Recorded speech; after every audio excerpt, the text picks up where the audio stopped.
Hello friends, welcome to MD Mantra. दोस्तों, आज की इस क्लास में हम ईबीएस पेडागोजी जो सीटीएट एग्ज़ाम में 15 नंबर का आता है, हम इस ईबीएस पेडागोजी की महामैराथन करेंगे और इसमें ईबीएस पेडागोजी में जितने भी चैप्टर्स आते हैं उनको हम स्टेप बाय स्टेप पूरी तरह से करेंगे। और इसमें कंटेंट मैराथन के साथ साथ मैंने कुछ क्वेश्चंस भी लगाए हैं हर चैप्टर के बाद में, तो उनको भी हम हल करेंगे, जिससे हमें ये अंदाज़ा हो जाएगा कि हमारा मेन एग्ज़ाम सीटेट एग्ज़ाम में किस तरह के क्वेश्चंस आते हैं।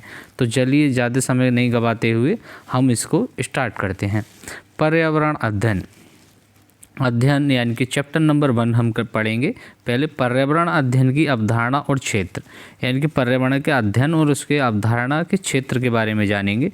पर्यावरण अध्ययन की अवधारणा concept of EBS, concept of EBS के बारे में जानेंगे। ईबीएस का क्या कॉन्सेप्ट है?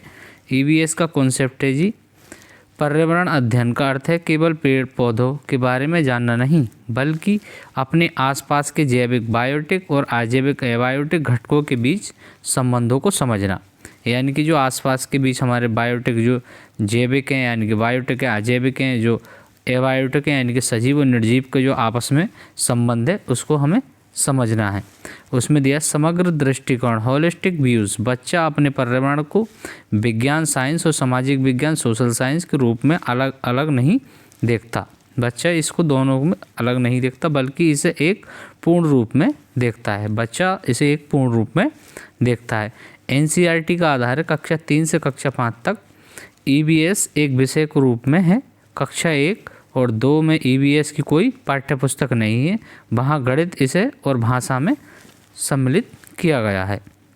गणित और भाषा में सम्मिलित किया गया है कि मैथ्स और लैंग्वेज के माध्यम से सिखाया जाता है। इसमें ईबीएस मैथ्स और लैंग्वेज के माध्यम से सिखाया जाता है। उदाहरण क्या है हमारा? यदि आप कक्षा 3 के बच्चे को पानी के बारे में पढ़ा रहे हैं तो वह इसे एक रासायनिक सूत्र साइंस के रूप में नहीं, बल्कि पानी, नहाने और बारिश डेली लाइफ से जोड़कर देखता है। वह साइंस के बारे में उसे कोई नॉलेज नहीं है, वो सिर्फ पानी को पीने, नहाने, बारिश का जो पानी आता है और डेली लाइफ में जो यूज होता है उसके बारे में सोचता है। और पर्यावरण का अध्ययन के उद्देश्य, ऑब्जेक्टिव ऑफ ईबीएस। पर्यावरण अध्ययन के क्या क्या उद्देश्य हैं हम इनके बारे में जानेंगे। सीटेट पेडागोजी में यहाँ से सीधे प्रश्न बनते हैं। ये मैंने लिख रखा है सीटेट पेडागोजी में यहाँ से बिल्कुल सीधे सीधे प्रश्न बनते हैं, उसमें कोई उलटफेर ज़्यादा होता नहीं है। दोस्तों, अगर वीडियो आपको अगर पसंद आ रही है तो वीडियो को लाइक करके और चैनल को सब्सक्राइब कर देना और एक कमेंट सेक्शन में बहुत ही प्यारा सा कमेंट जरूर करके जाना। जिज्ञासा यानी कि जागना, क्यूरियोसिटी। बच्चे के मन में प्राकृतिक और सामाजिक परिवेश के प्रति उत्सुकता पैदा करना। ये शिक्षक को क्या करना है? जो समाज हमारा शिक्षक को क्या करना है? प्रकृति और सामाजिक परिवेश जो आसपास का वातावरण है उसके प्रति उत्सुकता पैदा करना, एक क्यूरियोसिटी पैदा करना, वो बच्चा उसके बारे में जाने। अवलोकन और वर्गीकरण करना, ऑब्जर्वेशन और क्लासिफिकेशन। बच्चों में जो चीज़ें ध्यान से देखने और उनकी तुलना करने और उन्हें अलग अलग समूह में बांटने की कौशल विकसित करना। यानी कि जैसे बच्चा जब समाज में आस पड़ोस में जाता है तो वो चीज़ों को देखे और उसका क्लासिफिकेशन करे कि ये अच्छा, ये होता है, ये कुत्ता है, ये बिल्ली है, ये भैंस है, ये गाय है, ये चाचा है। इस तरह से संवेदनशीलता, सेंसिटाइजेशन। बच्चों को जेंडर, जाति और पर्यावरण संरक्षण के प्रति संवेदनशील बनाना। पीने के पानी की बर्बादी रोकना, यानी कि पर्यावरण के संरक्षण के प्रति उससे संबंधित संवेदनशील बनाना है और जैसे पानी की बर्बादी है उसको रोकने के लिए बताना है। फिर आता है बाहरी दुनिया से जोड़कर देखना, यानी कि बाहरी दुनिया से जोड़ना यानी कि स्कूल के ज्ञान को बच्चे के वास्तविक जीवन के अनुभव से जोड़ना। स्कूल में हम जब ईबीएस पेडागोजी या ईबीएस को हम पढ़ा रहे हैं तो बच्चे के जो रियल लाइफ है यानी कि डेली लाइफ के यूज़ के जो एग्जाम्पल हैं, जैसे बच्चा खाना खाता है, पानी पीता है, उसी तरह से उन्हीं से जोड़कर दिखाना है। पर्यावरण अध्ययन के क्षेत्र, स्कोप ऑफ ईबीएस। ईबीएस का क्षेत्र बहुत व्यापक है। क्या है? बहुत व्यापक है। इसमें 3 प्रमुख विषयों का समावेश होता है। ईबीएस में 3 प्रमुख विषयों का समावेश होता है, हम इनके बारे में जानेंगे। दोस्तों, पहला क्या है? विज्ञान यानी कि साइंस। सजीव और निर्जीव बीमारियां, घर्षण, ब्रह्मांड आदि। यानी कि विज्ञान में क्या आता है? सजीव, निर्जीव, बीमारियां, घर्षण, ब्रह्मांड आदि। सामाजिक विज्ञान, सोशल साइंस। परिवार, समाज, संस्कृति, इतिहास और व्यवसाय। सोशल साइंस में क्या आता है, हमारा परिवार आता है, हमारे आसपास का जो समाज वो आता है, जो संस्कृति है, भारतीय संस्कृति है हम वो आती है, और उसका इतिहास आता है जो पहले कभी जो भी हुआ है, और व्यवसाय यानी कि कृषि और भी मल्टीपल व्यवसाय हैं वो आते हैं। पर्यावरण, शिक्षा, एनवायरमेंटल एजुकेशन, प्रदूषण, जलवायु परिवर्तन और प्राकृतिक संसाधनों का संरक्षण। प्राकृतिक संसाधनों का संरक्षण, इसमें महत्व क्या है, यह बच्चों को समझने में मदद करता है कि मानव गतिविधियां पर्यावरण को कैसे प्रभावित करती हैं। इसमें ये बच्चा को समझने में मदद करता है कि मानव जो गतिविधियां अपने पर्यावरण में कर रहा है वो पर्यावरण को किस तरह से प्रभावित करती हैं। फिर आता है हमारा एकीकृत विषय के रूप में EVS एंड इंटीग्रेटेड सब्जेक्ट। यहाँ से भी CTET में लगातार क्वेश्चंस पूछे जाते हैं और सीधे बिल्कुल क्वेश्चन पूछे जाते हैं। NCF 2005 की सिफारिश पर NCF कहता है कि प्राथमिक स्तर पर विज्ञान और सामाजिक विज्ञान को अलग अलग न पढ़ाकर पर्यावरण अध्ययन के अंतर्गत पढ़ाया जाना चाहिए। यहाँ इसको आपको इस पॉइंट्स को बहुत ही अच्छे से दिमाग में रखना है। कारण क्या है, छोटे बच्चे विषयों के बीच में सीमाओं को नहीं समझते। छोटे बच्चे क्या है, जो विषय हैं उनकी सीमाओं को नहीं समझते हैं और उनके लिए पर्यावरण को एकीकृत इकाई के रूप में पढ़ाते हैं। उदाहरण के तौर पर हम भोजन फूड्स के विषय में जानेंगे। विषय यानी कि भोजन में कौन कौन से विटामिन हैं, भोजन में कौन कौन से विटामिन हैं। सामाजिक विज्ञान, किस राज्य में क्या खाया जाता है, संस्कृति की विविधता क्या है। संस्कृति यानी कि विज्ञान में भोजन में कौन कौन से क्या विटामिन होते हैं, मल्टीपल्स खाने होते हैं, उनमें अलग अलग विटामिन्स होते हैं। जैसे सामाजिक विज्ञान, किस राज्य में क्या खाया जाता है और संस्कृति क्या है, यानी कि हर राज्य का अपना एक अलग पकवान है, अलग खाना है और उसकी संस्कृति भी लगभग थोड़ी बहुत अलग ज़रूर होती है। पर्यावरण, भोजन को ख़राब होने से बचाएं। पर्यावरण में क्या, भोजन को ख़राब होने से हमें बचाना है। CTET परीक्षा के लिए विशेष पॉइंट्स दिए गए हैं, इसको हमें बहुत ही ध्यान में रखना है क्योंकि यहाँ से डायरेक्ट क्वेश्चंस पूछा जाता है। EVS की मुख्य 6 थीम्स हैं। EVS की कितनी थीम्स हैं? 6। पहली हमें परिवार और मित्र, दूसरी है भोजन, तीसरी आश्रय और चौथी है पानी, पांचवी है यात्रा और छठी है चीज़ें जो हम बनाते हैं, यानी कि be make and do. EVS में रटने की रोट लर्निंग को हतोत्साहित किया जाता है, यानी कि रटने की चीज़ों को हतोत्साहित किया जाता है। शिक्षक को हमेशा बाल केंद्रित चाइल्ड सेंटर्ड शिक्षा पर जोर देना चाहिए। ये मेन पॉइंट्स हैं, इनको आपको ध्यान में रखना है क्योंकि शिक्षक को क्या, बाल केंद्रित चाइल्ड सेंटर्ड शिक्षा पर जोर देना चाहिए। अब हम जानते हैं अध्याय 2, यानी कि हमने चैप्टर 1 कंप्लीट कर दिया। इसमें टोटल 12 चैप्टर हैं, हम बारी बारी से हर चैप्टर को कंप्लीट करेंगे। तो हमारा सेकंड चैप्टर है, सेकंड अध्याय क्या है हमारा, पर्यावरण अध्ययन का महत्व। पर्यावरण के अध्ययन का महत्व, एकीकृत पर्यावरण का अध्ययन, पर्यावरण अध्ययन की आवश्यकता और महत्व, needs importance of EVS। EVS केवल एक विषय नहीं है बल्कि ये बच्चों उनके परिवेश के प्रति जागरूक बनाने का एक साधन है।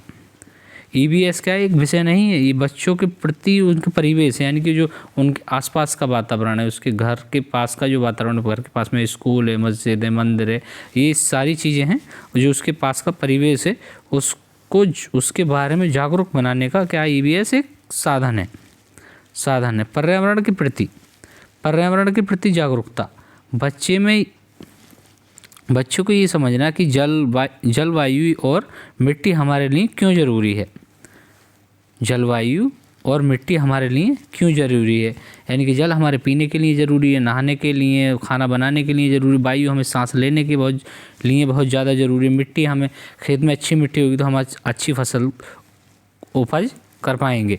लोकतांत्रिक मूल्यों का विकास, बच्चों में समूह में काम करना, ग्रुप वर्क सीखते हैं और समाज के प्रति अपनी जिम्मेदारी समझते हैं। बच्चों को जब ग्रुप वर्क कराया जाता है तो इसमें समाज के प्रति जो उनकी अपनी जिम्मेदारी है उसको वो समझते हैं। संसाधनों का संरक्षण, बच्चों में ये समझ पैदा करना कि बिजली, पानी और ईंधन कम से कम और सही इस्तेमाल कैसे किया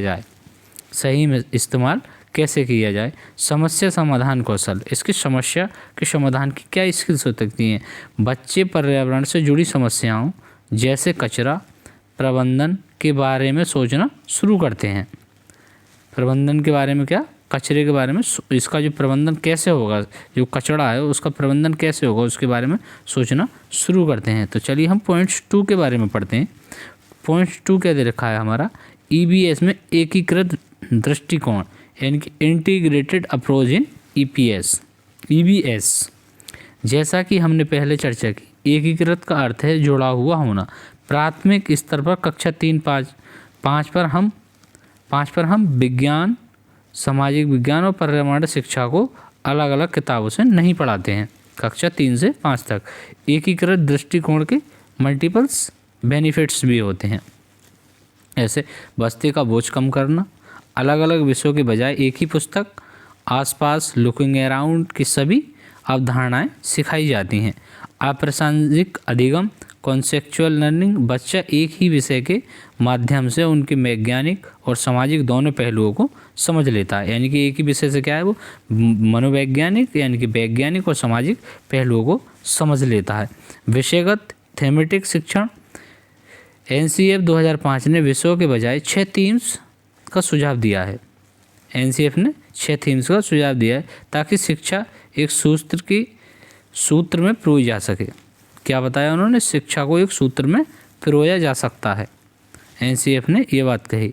दैनिक जीवन के साथ ईबीएस का सह संबंध, correlation of EBS with daily life. उन्होंने क्या बताया, जो ईबीएस है हमारी डेली लाइफ से किस तरह से जुड़ा हुआ है। जिससे वास्तविक अनुभव बच्चों को बीज अंकुरण, सीड्स जर्मिनेशन के बारे में केवल पढ़ाना नहीं चाहिए, बल्कि उनसे गमले में बीज बोने के लिए कहना चाहिए। ये वास्तविक अनुभव है, क्योंकि इसमें बच्चे को इस तरह से अगर हम बताते हैं कि आप इस बीज का अंकुरण इस तरह से होता है, तो ये कोई अच्छी लर्निंग नहीं होगी, क्योंकि बच्चों को दिया जाए और बच्चों कहते हैं लर्निंग बाय डूइंग। बच्चा करके सीखता है, करके अगर सीखेगा लर्निंग बाय डूइंग। बच्चा अगर करके सीखेगा तो उसे लंबे टाइम तक याद रहेगा। यानी कि क्षेत्र भ्रमण कराना, फील्ड ट्रिप, पास के किसी बाग, बैंक, जलघर, ऐतिहासिक इमारत दौरा करवाना, ताकि वे प्रत्यक्ष अनुभव, डायरेक्ट एक्सपीरियंस ले सके।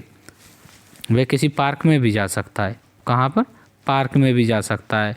वो किसी शहर का दौरा कर सकता है, इनकी सिटी का दौरा कर सकता है। वो किसी पुरानी इमारत को, रेड फोर्ट को देखने दिल्ली जा सकता है, तो उनका वो देखकर, फील्ड ट्रिप करके, छूकर, उसको देखकर अनुभव कर सकता है। स्थानीय संसाधनों का उपयोग, बच्चों को उनके घर में उपयोग होने वाली वस्तुओं और उनके समुदाय, त्योहारों, स्थानीय कारीगरों जैसे कुम्हार, किसान आदि से मिलवाना चाहिए।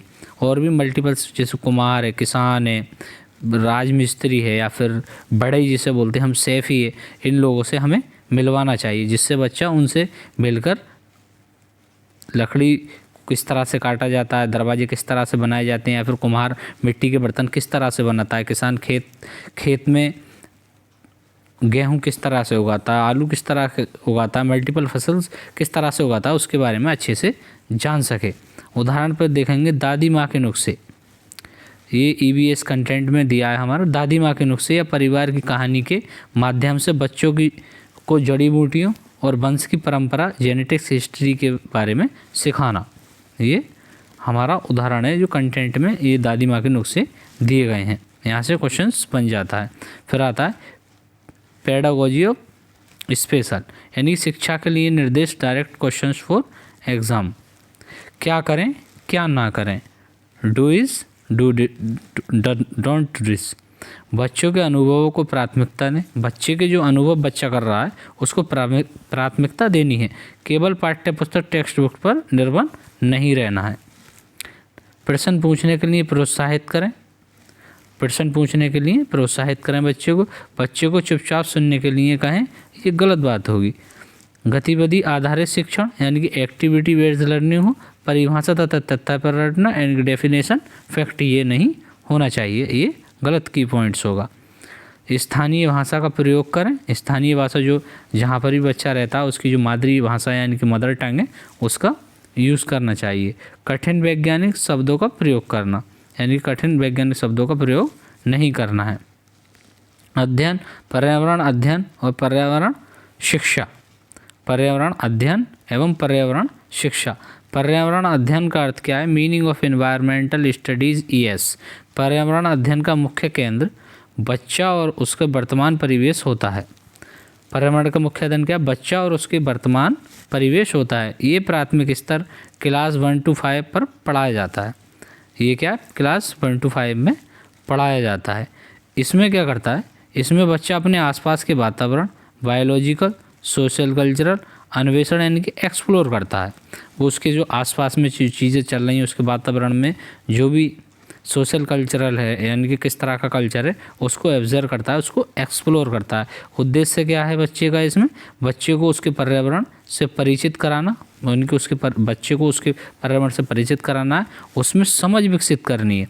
बच्चे में क्या है? समझ विकसित करनी है उसके पर्यावरण जो आसपास का जो एरिया उसके प्रति। यदि प्रैक्टिकल, व्यावहारिक और अनुभव आधारित होता है तब।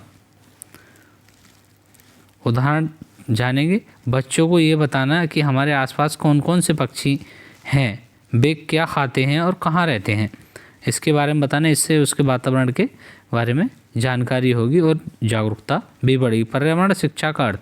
Meaning of environmental education EE। पर्यावरण शिक्षा का दायरा थोड़ा बड़ा और समस्या केंद्रित होता है।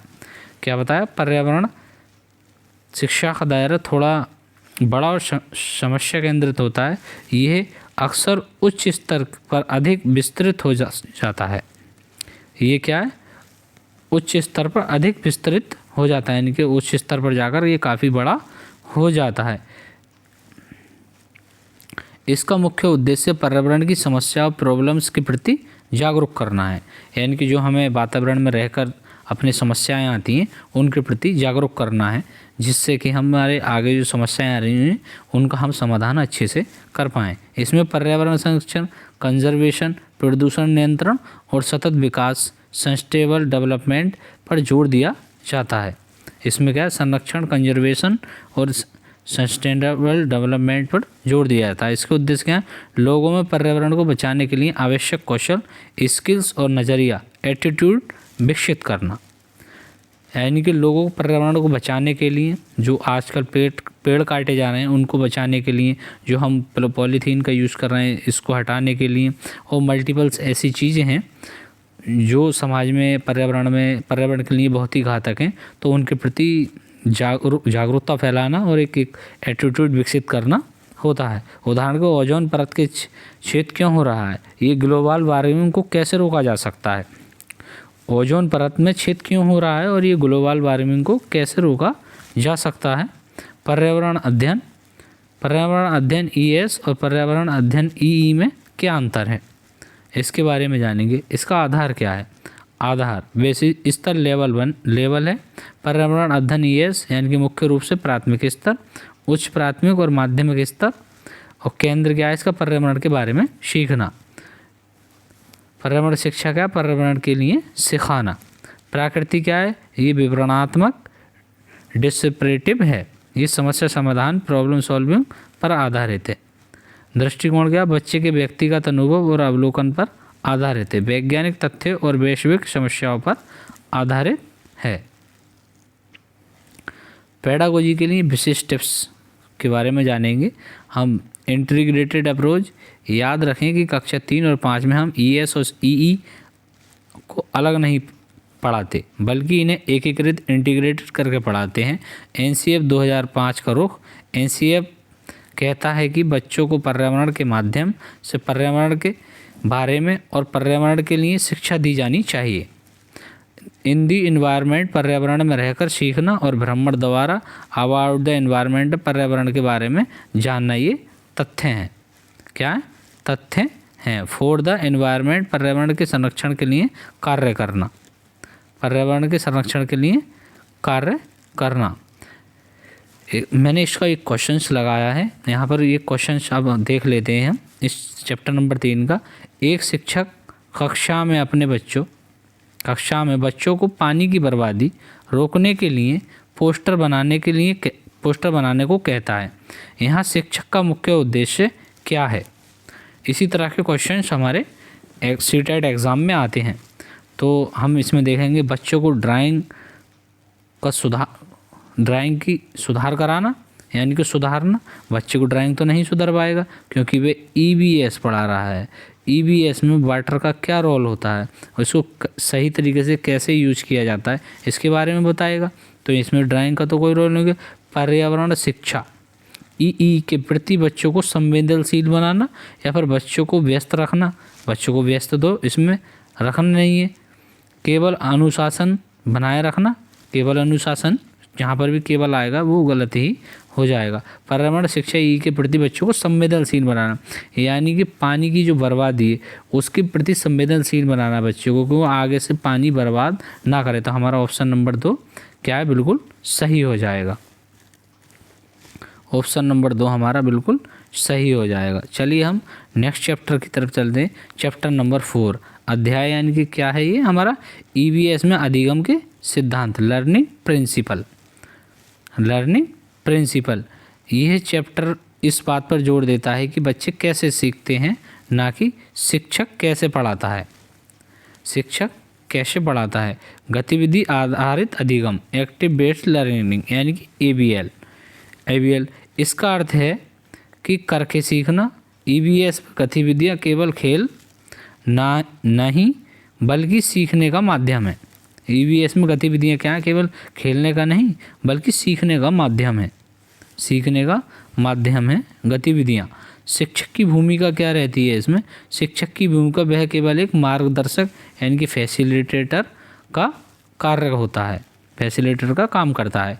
इसका फ़ायदा क्या रहता है, जब बच्चा खुद हाथ से कोई काम करता है तो वह ज्ञान स्थायी और परमानेंट हो जाता है। टीचर जब उसको रोट लर्निंग कराता है तो वो ज़्यादा टाइम तक नहीं रहती है। और बच्चा जब अपने हाथ से काम करता है, लर्निंग बाय डूइंग, यानी कि बच्चा करके सीखता है, तो वो लंबे टाइम तक परमानेंट हो जाता है। उदाहरण के थ्रू हम समझेंगे। कक्षा में मिट्टी के प्रकार पढ़ाने के बजाय बच्चों को मैदान में ले जाकर अलग अलग मिट्टी में इकट्ठा करने को कहा जाए। यानी कि बच्चों को मिट्टी के प्रकार के बारे में नहीं पढ़ाना चाहिए, क्योंकि वो रोट लर्निंग हो जाएगी। और बच्चों को एक मैदान में लेकर जाने, वहाँ पर कई तरह की मिट्टी होती है और उनको इकट्ठा करने के लिए कहना चाहिए। और उनके बाल केंद्रित शिक्षा, चाइल्ड सेंटर्ड लर्निंग, इस सिद्धांत में बच्चा केंद्र में होता है, ना कि शिक्षक या पाठ्य पुस्तक में। क्या होता है कि बच्चा जो केंद्र में होता है, ना कि शिक्षक और पाठ्य पुस्तक। अनुभव को महत्व, और बच्चों के घर में भाषा और उनके अनुभवों को कक्षा में जगह दी जाती है। कक्षा में क्या है, जगह दी जाती है। बच्चों के अनुभवों को कक्षा में जगह दी जाती है। और फिर क्या कहा है, लचीलापन, हर बच्चा अपनी गति पेश से सीखता है, यानी कि अपनी गति से सीखता है। लोकतांत्रिक वातावरण, बच्चों में प्रश्न पूछने की राय रखनी, यानी कि बच्चों में एक प्रश्न पूछने का एक प्रभावशाली प्रयोग करना है, कि बच्चों को इस तरह से जागरूक करना है कि वे सवाल पूछें, और उसे पूरी आज़ादी होनी चाहिए। रचनावादी दृष्टिकोण है, कंस्ट्रक्टिविज्म अप्रोच, यह जीन पियाजे और वाइगोत्स्की के विचारों पर आधारित है। इसका मानना है कि बच्चा ज्ञान का निर्माण खुद करता है। इसका मानना क्या है, बच्चा ज्ञान का निर्माण खुद करता है, यानी कि पूर्व ज्ञान, प्रीवियस नॉलेज। बच्चा खाली बर्तन नहीं, वह अपने साथ बहुत सारा अनुभव लेकर स्कूल और नया पुराने ज्ञान के ऊपर ही बनाया जाता है। सक्रिय भागीदारी, बच्चा निष्क्रिय पैसिव होकर नहीं सुनता बल्कि सक्रिय होकर ज्ञान की रचना करता है। ये जीन पियाजे और वाइगोत्स्की कहते हैं, यानी कि करके सीखना, लर्निंग बाय डूइंग। मैंने पिछली बार भी कई बार आपको ये बात बताई है। दोस्तों, अगर वीडियो में अगर बने रहते हैं, आप इस वीडियो को पूरा देख लें, तो मैं आपको बहुत ही विश्वास के साथ ये कह सकता हूँ कि आप इस क्लास से 15 के 15 क्वेश्चंस ईवीएस पेडागोजी, यानी कि ईवीएस पेडागोजी के 15 से 15 क्वेश्चंस बिल्कुल सही हल करके आएंगे, और आपके 15 से 15 नंबर सही आएंगे। जॉन डीवी का विचार है कि सीटेट में हैंड्स ऑन एक्सपीरियंस, हस्तपरक अनुभव शब्द इसी के लिए इस्तेमाल होता है। वास्तविक में जब बच्चा खुद पौधे को पानी देता है तो उसे बढ़ते हुए देखता है, तो वह जीवन के चक्र को बेहतर समझता है। कौशल विकास, इसमें बच्चों का निर्णय लेने और टीम वर्क जैसे कौशल विकसित होते हैं। टीम जैसे कौशल विकसित होते हैं। खोज अन्वेषण, खोज और अन्वेषण यानी कि डिस्कवरी, एक्सप्लोरेशन, लर्निंग। यहाँ बच्चा एक नन्हा वैज्ञानिक बन जाता है। यहाँ क्या होता है, बच्चा एक नन्हा वैज्ञानिक बन जाता है। जिज्ञासा, शिक्षक ऐसे सवाल पूछता है, शिक्षक ऐसे सवाल पूछता है जिससे बच्चा सोचने और खोजने पर मजबूर हो जाए। जैसे अगर कल पानी आना बंद हो जाए तो क्या होगा, कल पानी आना बंद हो जाए तो क्या होगा, तब उस बच्चा उस पर सोचेगा, अन्वेषण करेगा। बच्चा खुद का डेटा इकट्ठा करता है और अवलोकन, ऑब्जर्व करता है और निष्कर्ष निकालता है। भ्रमण ट्रिप यानी कि खोजबीन करके अच्छा तरीका निकालता है। पेडागोजी मास्टर की इसके बारे में हम जानेंगे, इस चैप्टर का सार क्या है। परीक्षा में अगर किसी विकल्प ऑप्शन में दिए गए शब्द दिखें तो सही उत्तर अधिक होने की संभावना क्या होगी। अवसर देना यानी कि प्रोवाइडेड अपॉर्चुनिटीज़, ये पॉजिटिव टैग वर्ड है, इसको हमें याद रखना है। प्रोत्साहित करना, ये भी पॉजिटिव टैग वर्ड है। अन्वेषण, खोजबीन, एक्सप्लोरेशन करना, ये भी पॉजिटिव टैग वर्ड है। हस्तपरक अनुभव, हैंड्स ऑन एक्सपीरियंस, अगर ये जो शब्द इसमें लिखे हुए हैं, अगर ये लिखे हुए आपको दिखाई देते हैं तो 90% से भी ज़्यादा संभावना बढ़ जाती है कि हमारे क्वेश्चंस का आंसर यही सही होगा। विधि, गतिविधियाँ, डिस्कवरीज, एक्टिविटीज़। एक अभ्यास प्रश्न मैंने इस चैप्टर का लगा रखा है, क्या है। प्राथमिक स्तर पर ईवीएस पढ़ाने की सबसे उपयुक्त विधि कौन सी है। प्राथमिक स्तर पर ईवीएस पढ़ाने की सबसे प्रमुख विधि क्या होगी। व्याख्यान विधि, जिसमें एक लेक्चर दिया जाए, नहीं, ये तो नहीं होगी। रटने की विधि, रोट लर्निंग को तो हम मना करते हैं, हम लर्निंग बाय डूइंग पर जाते हैं। गतिविधि आधारित अधिगम या फिर पाठ्यपुस्तक पढ़ना, पाठ्यपुस्तक पढ़ना नहीं, गतिविधि आधारित अधिगम यानी कि एक्टिव बेस्ड लर्निंग, बच्चे को करके सिखाना है, बच्चे को अनुभव के जरिए सिखाना है। तो ऑप्शन नंबर हमारा सी बिल्कुल सही हो जाएगा। और हम चैप्टर नंबर 5 को पढ़ेंगे अब, ईवीएस का क्षेत्र एवं विज्ञान, सामाजिक विज्ञान के साथ संबंध। सामाजिक विज्ञान के साथ संबंध, विज्ञान के साथ ईवीएस का संबंध, relation of EVS with science. EVS में विज्ञान व उन पहलुओं को शामिल किया गया है जो बच्चों के दैनिक जीवन और व्यवस्था से जुड़े हैं। दैनिक जीवन और व्यवस्था से क्या है, जुड़े हैं। वैज्ञानिक दृष्टिकोण, बच्चा क्या और क्यों कैसे पूछना सीखता है। विषय वस्तु क्या, पौधे के भाग, जानवरों का वर्गीकरण, बीमारियां जैसे मलेरिया, एनीमिया, हवा, पानी, गुण, घर्षण, फोर्स जैसे टॉपिक विज्ञान के लिए गए हैं। पद्धति क्या, अवलोकन, ऑब्जर्वेशन और एक्सपेरिमेंट, निष्कर्ष निकालना यानी कि ऑब्जर्वेशन और निष्कर्ष निकालना। उदाहरण हम जानेंगे, जब हम पढ़ते हैं मच्छर पानी में अंडे देते हैं और उनसे मलेरिया फैलता है, तो वह पूरी तरह से एक वैज्ञानिक अवधारणा है। क्या ये वैज्ञानिक अवधारणा है? बिल्कुल सही बात है। जब बच्चे मच्छर पानी में बैठते हैं, वह अंडे देते हैं, फिर उससे मलेरिया बनता है। सामाजिक विज्ञान के साथ ईवीएस का संबंध, relation EVS with social science. EVS के बच्चे केवल प्रकृति से नहीं बल्कि समाज और उनकी संस्कृति से भी जोड़ते हैं, यानी कि जोड़ता है।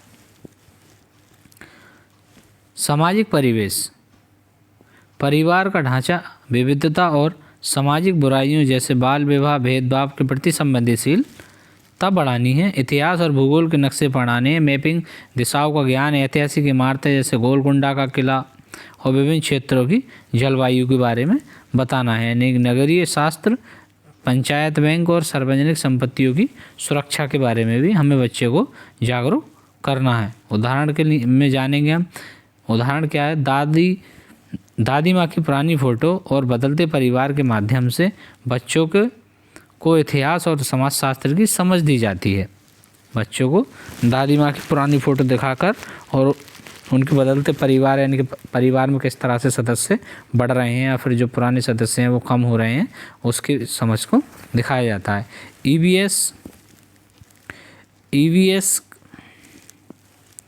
ईवीएस की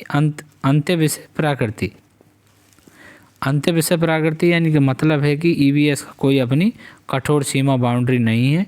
ये कई विषयों का मेल है, यानी कई सारे विषयों से मिलकर बना हुआ है। समग्र समझ, होलिस्टिक अंडरस्टैंडिंग, एनसीएफ 2005 के अनुसार बच्चा ज्ञान को खंडों में नहीं देखता, वह ये नहीं कहता कि मैं अभी विज्ञान हूँ, मैं अभी विज्ञान पढ़ रहा हूँ, वह बस पर्यावरण को समझ रहा होता है। विषयों का संगम ईवीएस में भाषा, गणित, विज्ञान और सामाजिक विज्ञान सब एक साथ चलते हैं।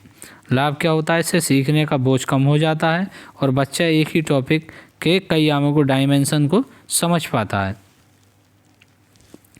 एग्ज़ाम के लिए बहुत ही महत्वपूर्ण पॉइंट ऑफ व्यू है। एकीकृत इंटीग्रेटेड अप्रोच, कक्षा 3 से 5 विज्ञान और सामाजिक विज्ञान का कोई अलग विषय के रूप में नहीं पढ़ाया जाता। एनसीएफ 2005 क्या कहता है, एनसीएफ 2005 यानी कि एनसीएफ 2005 उद्देश्य बच्चों को प्रकृति, सामाजिक और संस्कृति, वातावरण के बीच संबंधों को खोजने और समझने के लिए प्रशिक्षित करना। मैपिंग चार्ट, मैपिंग और चार्ट नक्शे पढ़ाना ईवीएस का हिस्सा है क्योंकि ये सामाजिक विज्ञान भूगोल से जुड़ा है। नक्शे पढ़ाना क्या है, ईवीएस का हिस्सा है, जिस सामाजिक विज्ञान और भूगोल के बारे में बच्चा जानेगा। हमने एक प्रश्न लगाया, प्राथमिक स्तर पर पर्यावरण अध्ययन के पाठ्यक्रम में नक्शा पढ़ना, मैपिंग शामिल करने का क्या उद्देश्य है, यानी कि मैपिंग शामिल करने का क्या उद्देश्य है। तो हमारे पास जो आंसर दे रखे हैं, बच्चों को भूगोलवत्ता बनाना, स्थान, दूरी, दिशाओं, सापेक्ष स्थिति को समझ विकसित करना, या फिर ड्राइंग का कौशल बढ़ावा देना, नहीं। रटने की क्षमता करना, नहीं। बच्चों को करना, ये भी नहीं होगा। तो हमारा उत्तर क्या हो जाएगा, स्थान, दूरी और दिशाओं के सापेक्ष स्थिति की समझ विकसित करना, ये हमारा ऑप्शन नंबर भी बिल्कुल सही हो जाएगा। चैप्टर नंबर 6 को अब हम हल करेंगे। 6 क्या है हमारा चैप्टर नंबर 6,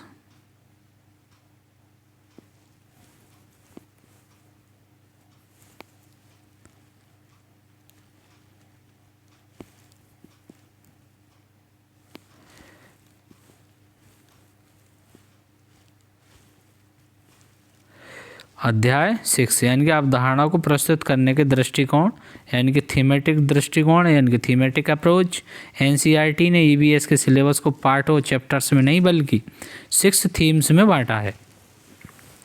6 थीम्स हैं, उनमें 6 थीम्स में बांटा है, बाकी जैसे चैप्टर में नहीं बांटा है।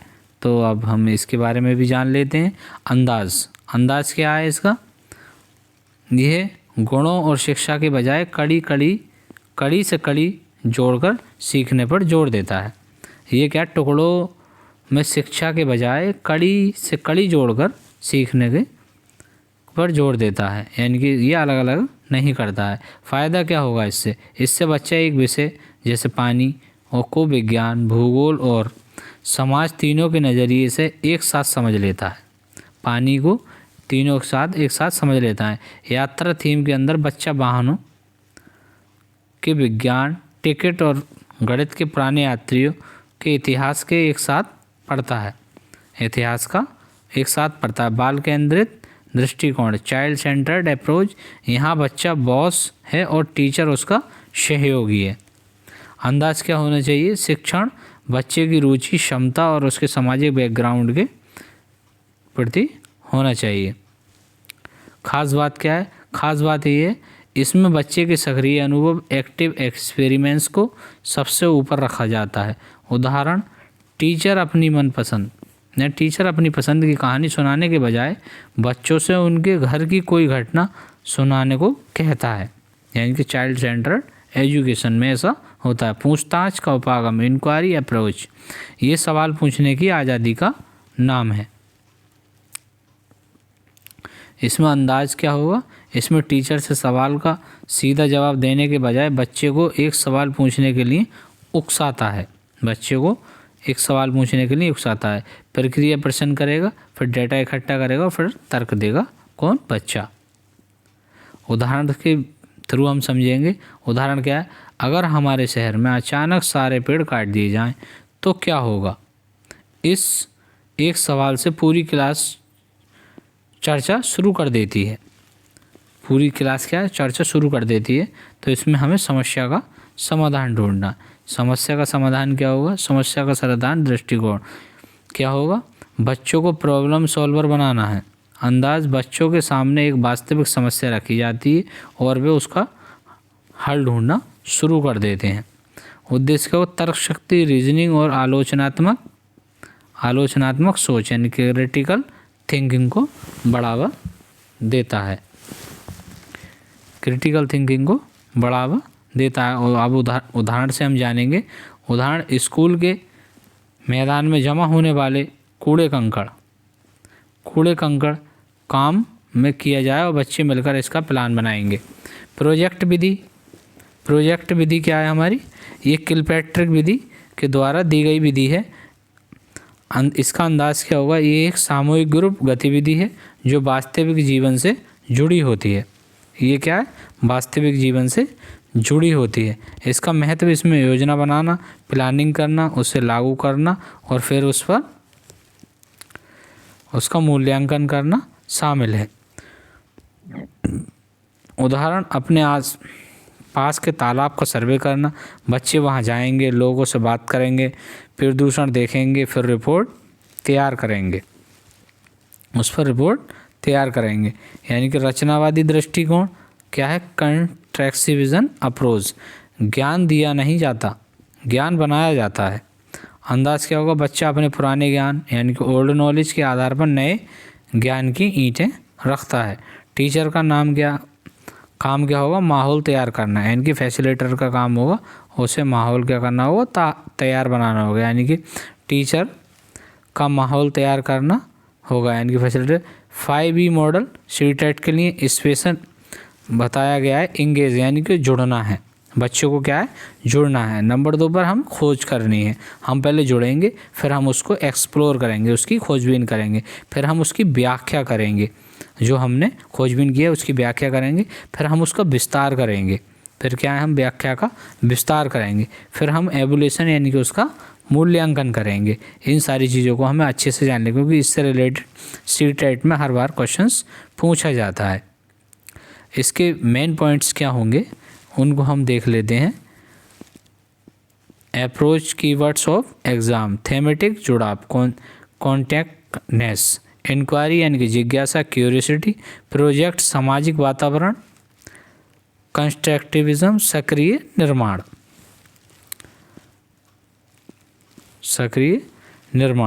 प्रश्न क्या होगा इसमें, EVS की कक्षा में खोजबीन यानी कि इंक्वायरी, सक्रिय भागीदारी पर क्यों जोर दिया जाता है। सक्रिय भागीदारी पर क्यों जोर दिया जाता है। दोस्तों, अभी तो मैं एक क्वेश्चंस हर चैप्टर के लास्ट में लेकर आया हूँ, लेकिन अब जल्दी हमारी ये पेडागोजी की क्लासें ख़त्म हो जाएंगी, तो फिर उसके बाद में मैं 90 नंबर की पेडागोजी ही, सिर्फ पेडागोजी के ही क्वेश्चंस लेके आया करूँगा, जिसमें आपका चाइल्ड डेवलपमेंट पेडागोजी यानी कि CDP हुआ करेगी। क्या हुआ करेगी, CDP हुआ करेगी। फिर हमारी EVS पेडागोजी होगी। EVS पेडागोजी, इसके हमारे 30 क्वेश्चंस होंगे। CDP के, EVS के हमारे 15 क्वेश्चंस होंगे। मैथ्स पेडागोजी के हमारे कितने क्वेश्चंस होंगे, 15 क्वेश्चंस। हिंदी पेडागोजी के हमारे कितने क्वेश्चंस होंगे, 15 क्वेश्चन। और इंग्लिश पेडागोजी के हमारे कितने होंगे, 15 क्वेश्चंस हैं। यानी कि 15 15 30 15 3 35 15 चौका 60 और 30 90, यानी कि 90 नंबर की क्लास मैं डेली आपको कराया कराऊंगा। और आपको मैं ये विश्वास दिलाता हूँ, अगर आप जितनी भी क्लासें मैं एग्ज़ाम तक कराऊंगा, आप उन सभी क्लासों को अगर कर लेते हैं तो आपका इस 90 में से 80 से 85 नंबर तो यूँ ही आ जाएगा। तो आपका 100+ स्कोर तो ऐसे समझ लो कुछ बिना कुछ किए ही इन क्लासों को देखकर ही आ जाएगा। तो अब इस सवाल का आंसर देखते हैं। ताकि क्लास में शांति बनी रहे, नहीं ऐसी तो बात नहीं है। ताकि बच्चों को वैज्ञानिक शब्दावली रट सके, नहीं ये भी बात नहीं है। ताकि बच्चों में आलोचनात्मक सोच और खोज की प्रवृत्ति विकसित हो। भागीदारी सक्रिय पर जोर दिया जाता है, तो उसमें बच्चों में आलोचनात्मक सोच और खोज की प्रवृत्ति विकसित होनी चाहिए। ये हमारा सही आंसर होगा। चैप्टर नंबर 7 पढ़ेंगे हम, अध्ययन की गतिविधियाँ, पर्यावरण अध्ययन में गतिविधियाँ। शिक्षण को केवल किताबों तक सीमित न रखा जाए, उसे सक्रिय बनाने के लिए 5 जादुई तरीके आपको अपनाने हैं। पहला तरीका है क्षेत्र भ्रमण, फील्ड ट्रिप। इससे दीवारों के बिना कक्षा कहा जाता है। दीवारों के बिना कक्षा कहा जाता है। सीटेट के लिए सबसे बेहतरीन शिक्षण पदोन्नति मानी जाती है। इसका अंदाज क्या रहेगा? बच्चों को चिड़ियाघर, नर्सरी, बैंक या किसी ऐतिहासिक स्मारक पर ले जाया जाए। वहाँ पर उससे फ़ायदा क्या होने वाला? बच्चों को प्रत्यक्ष अनुभव यानी कि डायरेक्ट एक्सपीरियंस प्रदान करता है, जिससे उन्हें डायरेक्ट जानकारी मिलती है। सीटेट के नज़रिए से अगर देखा जाए तो भ्रमण के बाद चर्चा करना और उनकी रिपोर्ट बनाना बहुत ज़रूरी है। सर्वेक्षण यानी कि सर्वे करना नंबर 2 क्या आता है? ये बच्चों को एक छोटा रिसर्चर बनाने का तरीका है। बच्चों को क्या एक छोटा रिसर्चर बनाने का तरीका है। अंदाज, बच्चे अपने पड़ोस में जाकर जानकारी जुटाते हैं, जैसे पिछले 5 सालों में आपके घर में कितने पेड़ कम हुए, 5 सालों में कितने पेड़ कम हुए, कितने पेड़ बढ़े। इसमें अंदाज़ा क्या? अपने बच्चों पड़ोस में जाकर जानकारी जुटाते हैं और पिछले सालों में 5 सालों में क्या कम हुआ। तो इसका फ़ायदा क्या होता है? इससे बच्चों में सामाजिक अंतर्क्रिया, सोशल इंटरेक्शन और डेटा इकट्ठा करने का कौशल आता है। इनकी स्किल्स डेवलप होती है। उदाहरण, पानी के बिलों का सर्वे करना या फिर मोहल्ले में पालतू जानवरों की संख्या गिनना। भूमिका निर्वहन यानी कि रोल प्ले के बारे में हम पढ़ेंगे। ये भी बहुत महत्वपूर्ण टॉपिक है। इससे हमारा सीटेट एग्ज़ाम में हर बार एक क्वेश्चन ईबीएस पेडागोजी में ज़रूर पूछा जाता है। तो इसके जितने पॉइंट्स मैंने यहाँ पर लिखवाए और जिन्हें मैं एक्सप्लेन कर रहा हूँ, तो इन्हें आपको बहुत ही डिटेल में देखना है। यह बच्चों को दूसरों की स्थिति में रखकर सोचने, एम्पैथी का मौका देता है। अंदाज़ा, बच्चा एक पेड़, किसान, डॉक्टर या सफाई कर्मचारी बनकर अपनी बात कहता है। किसान, डॉक्टर या सफाई कर्मी बनकर अपनी बात कहता है। फ़ायदा क्या है? ये बच्चों की अभिव्यक्ति, एक्सप्रेशन को सुधारता है और उन्हें संवेदनशील बनाता है। संवेदनशील क्या है? बनाता है। उदाहरण से जानेंगे हम। चिपको आंदोलन का नाटक करना ताकि बच्चे पेड़ों के महत्व को महसूस कर सकें। एक चिपको आंदोलन हुआ था जिसमें वनों को काटने से उत्तराखंड में रोका गया था, तो उसके महत्व को जान सकेंगे। खेल यानी कि गेम्स। ईवीएस में खेल केवल मनोरंजन नहीं बल्कि सीखने का एक उपकरण। अंदाज़ा, पहेलियाँ, बोर्ड गेम्स, मैदान में खेले जाने वाले खेल हैं। इसका फ़ायदा क्या होगा? खेलों के माध्यम से बच्चे नियमों का पालन करना और टीम भावना और हार जीत को स्वीकार करना सीखते हैं। उदाहरण जैसे सांप सीढ़ी के माध्यम से अच्छी बुरी आदतों को सिखाना। समूह करना यानी कि ग्रुप वर्क करना। सहयोगात्मक अधिगम, कोलैबोरेटिव लर्निंग का आधार है। अंदाज क्या होना चाहिए इसका? क्लास को छोटे ग्रुप में बांटकर कोई प्रोजेक्ट या गतिविधि देना। फ़ायदा इससे क्या होने वाला है? फ़ायदा क्या होगा? बच्चे एक दूसरे से सीखते हैं, पीर लर्निंग करेंगे, उनमें नेतृत्व यानी कि लीडरशिप और सहयोग के गुण विकसित होंगे। सहयोग के गुण क्या है? विकसित होंगे। ख़ास बात क्या है इसमें?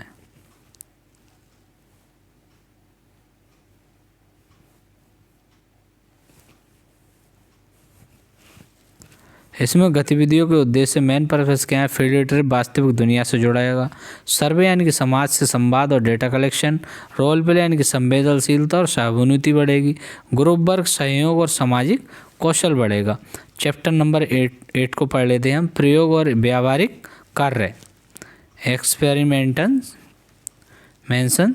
इसका हम सारे टॉपिक्स के बारे में जानेंगे। पहला है सरल प्रयोग यानी कि सिंपल एक्सपेरिमेंट्स। प्राथमिक स्तर पर प्रयोग का मतलब है लैब में जाना नहीं। प्राथमिक स्तर पर प्रयोग का मतलब है लैब में जाना नहीं, बल्कि रसोई या मैदान में छोटी छोटी खोजें करना। अंदाज क्या होगा? ऐसा प्रयोग जिनमें कोई ख़तरा ना हो और सामान घर में ही मिल जाए।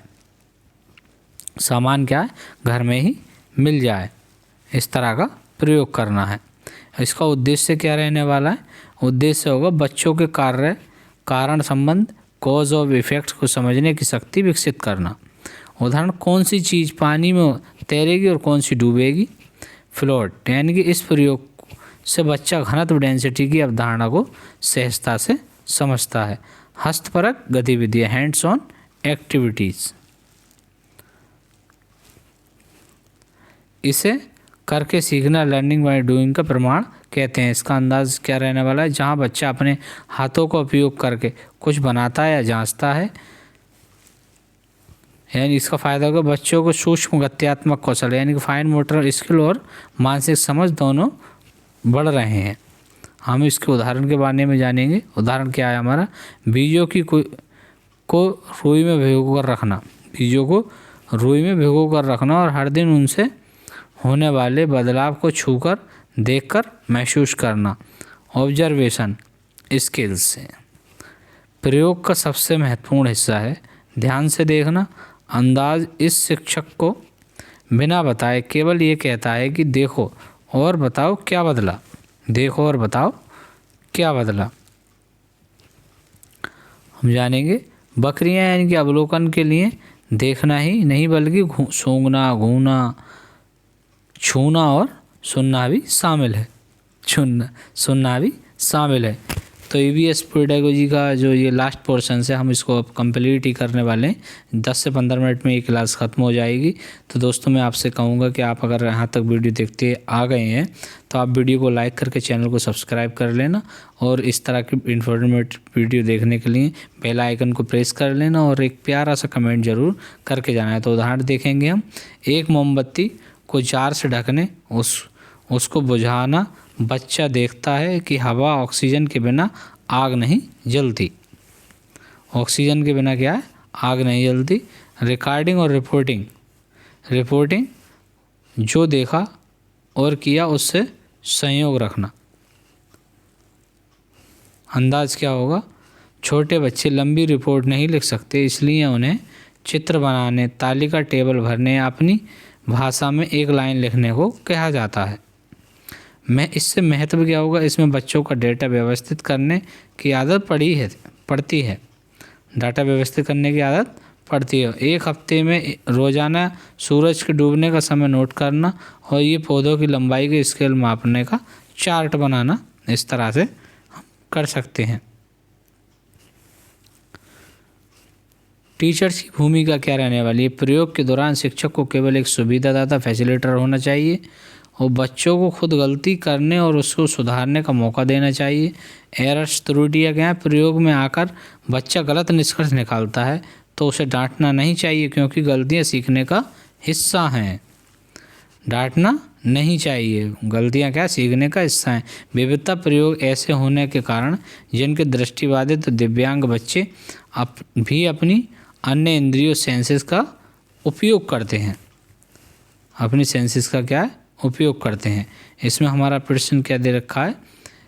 ईवीएस की कक्षा में मिट्टी के तेल में डूबी हुई रुई और पानी में डूबी हुई रुई के जलने का प्रयोग दिखाने का सबसे अच्छा तरीका क्या होगा?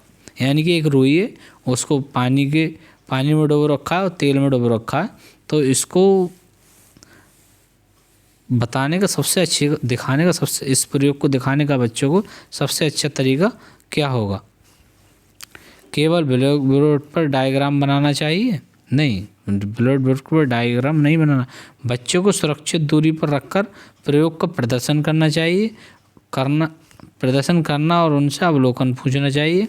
बच्चों को अकेले छोड़ देना चाहिए, वे खुद जलाकर देखें या पाठ्यपुस्तक का पाठ पढ़वा देना चाहिए। नहीं, पाठ्यपुस्तक का पाठ नहीं पढ़ाना है। बच्चे को अकेला भी नहीं छोड़ना है क्योंकि उसे फैसिलिटेटर का काम है, शिक्षक का, वो उसको हेल्प देगा। तो हमारा ऑप्शन नंबर बी हो जाएगा। चैप्टर नंबर 9 पर्यावरण अध्ययन में चर्चा विधि। सामूहिक चर्चा, ग्रुप डिस्कशन, यह एक ऐसी गतिविधि है जहां बच्चे एक दूसरे के विचारों का आदान प्रदान करते हैं। इसका अंदाज क्या है? शिक्षक एक समस्या या विषय जैसे क्या प्लास्टिक पर पूरी तरह प्रतिबंध लगना चाहिए देता है तो बच्चे छोटे छोटे समूह में उस पर बात करते हैं। इससे इसका फ़ायदा क्या होगा? इसमें बच्चों के सुनने के कौशल, लिसनिंग कौशल और दूसरी विचारों के सम्मान की भावना विकसित होती है। सीटेट की नज़र से ग्रुप डिस्कशन शिक्षक को भूमिका पीछे हटने यानी कि स्टेप बैक की होती है ताकि बच्चे स्वतंत्र रूप से बोल सकें। इसमें बच्चे क्या स्वतंत्र रूप से बोल सकते हैं। मस्तिष्क उद्वेलन, ब्रेन स्टॉर्मिंग, इसमें दिमागी हलचल भी कहते हैं। इसका उद्देश्य किसी समस्या के लिए बहुत सारे और नए विचार पैदा करना है। अंदाज, शिक्षक एक सवाल फेंकता है और बच्चों से कहता है, जो भी मन में आए बताओ। यहाँ कोई भी विचार गलत नहीं होता। ख़ास बात यह है कि इन विचारों की गुणवत्ता क्वालिटी से ज़्यादा संख्या क्वांटिटी पर ध्यान दिया जाता है। उदाहरण क्या दे रखा हमारा, यदि पेट्रोल ख़त्म हो जाए तो दुनिया कैसे चलेगी। बच्चे किस तरह की आइडिया देंगे। धूप से चलने वाली आइडिया देंगे और धूप से चलने वाली साइकिल, कार, उड़न खटोला आदि। उदाहरण यानी कि क्या रहेगा, प्रश्न उत्तर तकनीक, क्वेश्चन आंसर टेक्निक। यह विधि सोक्राट्स द्वारा दी गई। ईवीएस में यह बच्चों की समझ की गहराई जांचने का सबसे अच्छा तरीका है। बच्चों की समझ जानने का क्या है, सबसे अच्छा तरीका है। इसका अंदाज क्या होगा, शिक्षक केवल एक ऐसे सवाल पूछता है जिनका जवाब हाँ या ना में ना होकर खुले अंत यानी कि ओपन एंडेड वाला हो। विविध बंद अंत वाले प्रश्न क्लोज एंडेड यानी कि जिनका एक ही जवाब हो, जैसे रेगिस्तान का ओक कहाँ पाया जाता है, ऑस्ट्रेलिया में पाया जाता है। तो ये क्या एक कम प्रभावी सवाल है। मुक्त अंत वाले प्रश्न, ओपन एंडेड प्रश्न, जब कई जवाब हो सकते हैं, जैसे अगर पक्षी ना होते तो क्या होगा, ये सोचने पर मजबूर करते हैं। तो इसके मल्टीपल थॉट्स हो जाएंगे। स्मार्ट, प्रभावी चर्चा के गुण, तकनीक शिक्षक एक उद्देश्य है। समूह चर्चा सामाजिक कौशल और सहयोग बढ़ाता है। ब्रेन स्टॉर्मिंग सृजनशीलता, क्रिएटिविटी और मौलिक विचार लाना होता है। चैप्टर नंबर 10 देखेंगे। यहाँ से हर साल सवाल पूछा जाता है क्योंकि ये बहुत महत्वपूर्ण टॉपिक है, तो इसे हम और थोड़ा केयरफुली पढ़ेंगे। सतत एवं व्यापक मूल्यांकन यानी कि सीसीई का क्या अर्थ है। सीसीई का मुख्य उद्देश्य बच्चे को डराना नहीं बल्कि उसके सीखने की कमियों को दूर करना है। दूर करना है। सतत कंटिन्यूअस यानी कि मूल्यांकन केवल साल के अंत में ना होकर पूरे साल पढ़ाने के दौरान चलना चाहिए। यानी कि व्यापक मूल्यांकन कंप्रेहेंसिव, इसमें बच्चे की शैक्षिक किताबी ज्ञान और सह शैक्षिक खेल, कला, व्यवहार दोनों के पहलुओं की जांच होती है। जांच होती है। रचनात्मक आकलन, फॉर्मेटिव असेसमेंट, इसमें सीखने के लिए आकलन, असेसमेंट फॉर लर्निंग कहा जाता है। इसका अंदाज होता है, यह पढ़ाने के दौरान होता है, जैसे क्लास में सवाल पूछा, क्विज या छोटी एक्टिविटी कराई। ये असेसमेंट फॉर लर्निंग यानी कि ये क्लास में पढ़ाने के दौरान होता है। उद्देश्य इसका फीडबैक क्या है, उद्देश्य फीडबैक देना और सुधार करना। अंक में मार्क्स के ज़्यादा सुधार पर जोर दिया जाता है। अब हम इसके उदाहरण के बारे में जानेंगे। उदाहरण क्या दे रखा है दोस्तों, पाठ पढ़ाते समय टीचर ये पूछना कि पौधों को पानी ना देते तो क्या होगा, ये जानने के लिए बच्चा समझ बना रहा है कि योगात्मक आकलन कर रहा है, इसे सीखने का आकलन कर रहा है। असेसमेंट ऑफ लर्निंग कहा जा सकता है या अंदाज़ा, ये किसी कोर्स को टर्म के अंत में होता है।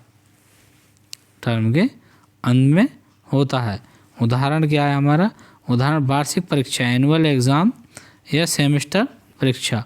उपकरण और तकनीकी, टूल्स ऑफ टेक्निक्स, ईवीएस में बच्चे को जांचने के लिए केवल पेन पेपर टेस्ट काफ़ी नहीं है।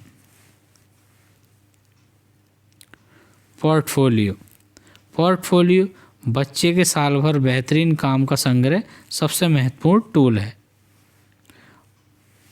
एनेक्डोटल रिकॉर्ड बच्चे व्यवहार की किसी भी विशेष घटना का लिखित वर्णन। चेकलिस्ट, हाँ ना में जवाब देना, जैसे क्या बच्चा ग्रुप में सहयोग करना चाहता है, हाँ या फिर ना। रेटिंग स्किल, किसी कौशल का स्तर जांचना, जैसे 1 से 5 के बीच अंक तक देना। या फिर फीडबैक, उपचारात्मक शिक्षक फीडबैक, रिमीडियल टीचिंग। मूल्यांकन का असली फ़ायदा,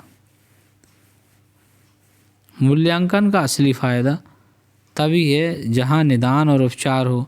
निदान परीक्षण डायग्नोस्टिक टेस्ट ये पता लगाना कि बच्चा कहाँ और क्यों अटक रहा है, कमी की पहचान। उपचारात्मक शिक्षण रेमेडियल टीचिंग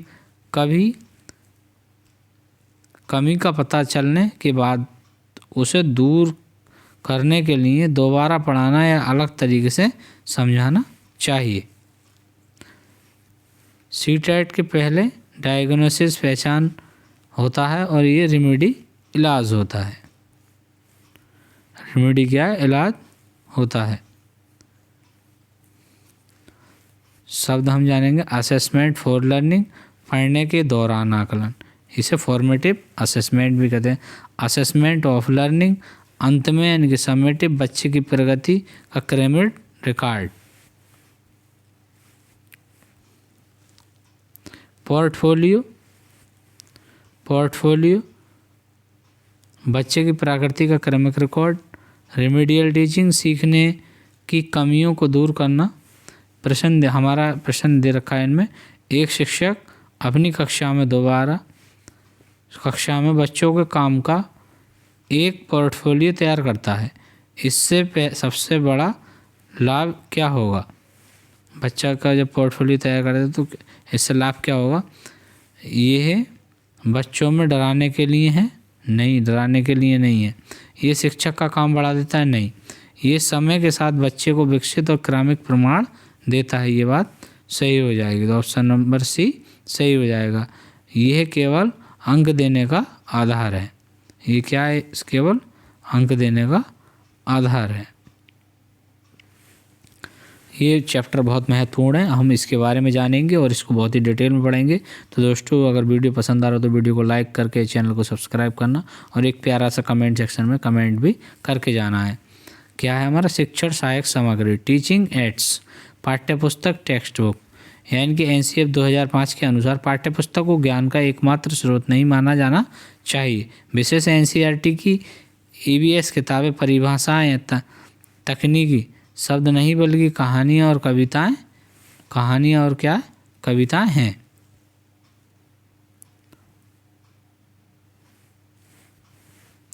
अंदाज क्या है? इसमें बच्चों अपने अनुभव साझा करने और खोजने का अवसर देते हैं। सीटेट के लिए टिप्स ये रटने को हतोत्साहित करना है और लिंग, जाति, धर्म के आधार पर भेदभाव नहीं करना है। ये क्या है? 2000 RTE कह दिया। आईसीटी सामग्री, इंफॉर्मेशन कम्युनिकेशन टेक्नोलॉजी, डिजिटल युग में तकनीक का उपयोग करना सीखने को प्रभावी बनाता है। सामग्री, प्रोजेक्टर, एजुकेशनल वीडियो या सिमुलेशन और एडिटर एप्स। इसका फ़ायदा क्या होगा जी? इसके फ़ायदे के बारे में जानते हैं। फ़ायदा, जो चीज़ें हम क्लास में नहीं देख सकते जैसे सौरमंडल, समुद्र की गहराई, उन्हें एनिमेशन के जरिए दिखाया जा सकता है। उपयोग, दृश्य, श्रव्य, ऑडियो विजुअल होने के कारण बच्चों का ध्यान लंबे समय तक खींचती है। कार्यपत्रक, वर्कशीट, यह मूल्यांकन का अभ्यास सब बहुत कम लचीला है। अंदाज, वर्कशीट केवल सवालों का सेट नहीं, इसमें चित्र न बनना, मिलाना ना, मैचिंग या पहेलियाँ सुलझाना शामिल होना चाहिए। फ़ायदा क्या है? ये शिक्षक को जानने में मदद करती है कि किस बच्चे को कहाँ की समस्या आ रही है। ख़ास बात, वर्कशीट को बच्चे के पोर्टफोलियो के हिस्से से बनाया जा सकता है। TLM चार्ट मॉडल और मानचित्र, मैप्स, ये शारीरिक, पारंपरिक लेकिन बहुत शक्तिशाली साधन है। चार्ट क्या दे रखा है हमारा? क्लास का अंत होने वाला है। जानकारी को व्यवस्थित रूप से दिखाने के लिए मॉडल 3D जैसे ग्लोबल का हृदय व मॉडल ये वास्तविक वस्तु को एहसास कराता है। माचिस मैप्स बच्चों के सापेक्ष स्थिति, दूरी और दिशा की समझ विकसित करने के लिए CTET में मैपिंग के हर साल 1-2 सवाल आते हैं।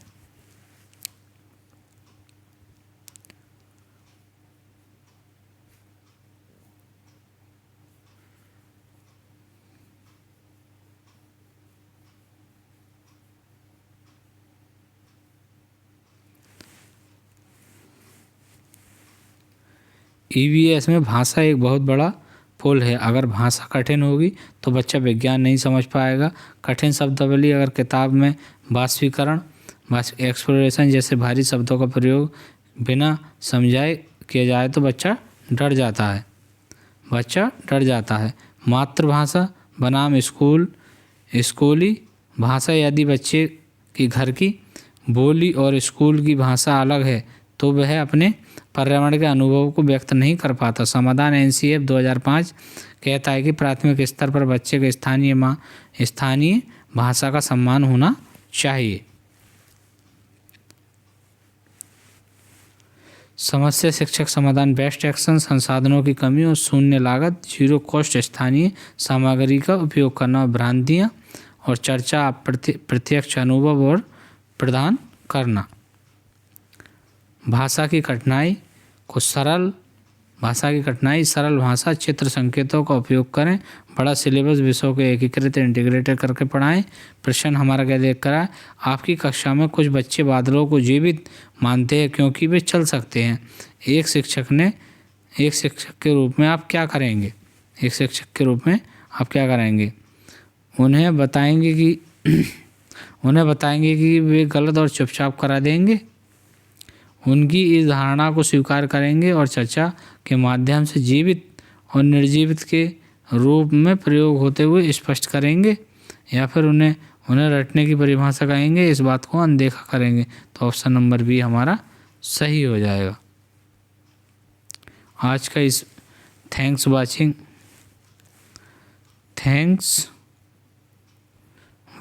This video.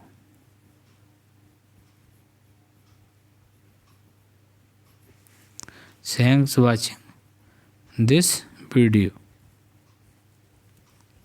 फिर मिलेंगे एक अगले वीडियो में, तब तक के लिए जय हिंद जय भारत।